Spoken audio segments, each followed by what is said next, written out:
చూపు లేని వారికి చూపును తిరిగి తెచ్చే టెక్నాలజీ ఉందని నేను మీకు చెబితే నమ్ముతారా? నమ్మాలండి. టాపిక్లోకి వెళ్లే ముందు నా ఛానల్ని చూస్తున్న ప్రతి ఒక్కరూ లైక్, షేర్ అండ్ సబ్స్క్రైబ్ చేయండి. మరిన్ని వీడియోస్ చేయడానికి ఎంకరేజ్ చేయండి. Thank you. ఇక వీడియోలోకి వెళ్ళిపోదామా? ఇదే బయోనిక్ ఐ. ఇది ఒక సంచలనాత్మక ఆవిష్కరణ. ఇక్కడ ఒక చిన్న పరికరాన్ని కంటిలో అమర్చారు. దృష్టిలోపం ఉన్న వ్యక్తులు కంటి ముందు కదలాడే వాటిని, షేప్స్ని, లైట్ని చూడడానికి ఉపయోగపడుతుంది.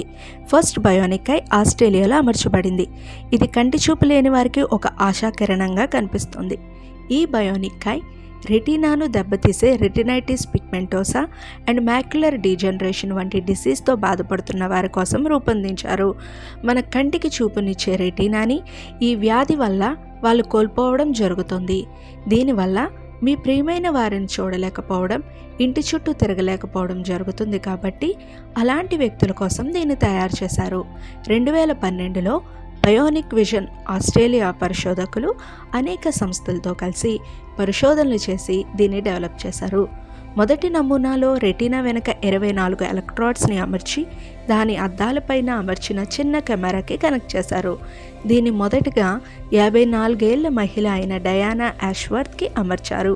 ఈవిడ తన కంటి చూపును రెటినైటిస్ పిగ్మెంటోసా వల్ల కోల్పోయారు.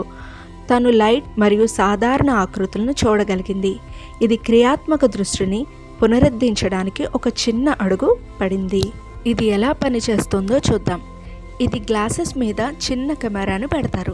కెమెరా ద్వారా ఆ వ్యక్తి ముందు కనబడే చిత్రాలు ఎలక్ట్రికల్ సిగ్నల్స్గా మారి రెటీనా వెనక అమర్చబడిన ఇంప్లాంట్కు వెళ్తుంది. బ్రెయిన్ ఈ సిగ్నల్స్ని లైట్, షేప్, మూమెంట్స్గా వివరిస్తుంది. ఇది ఖచ్చితమైనది కాదు, కానీ ఇది చీకటి గదిలో లైట్ ఆన్ చేయడం లాంటిది.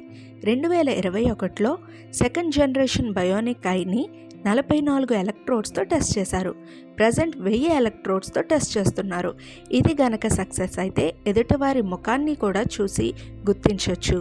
ఈ బయోనిక్ ఐ అనేది చీకటిలో వెలుగుని చూడటానికి సిద్ధంగా ఉన్న ఎంతో మంది ఆశకు చిహ్నంగా ఉంది.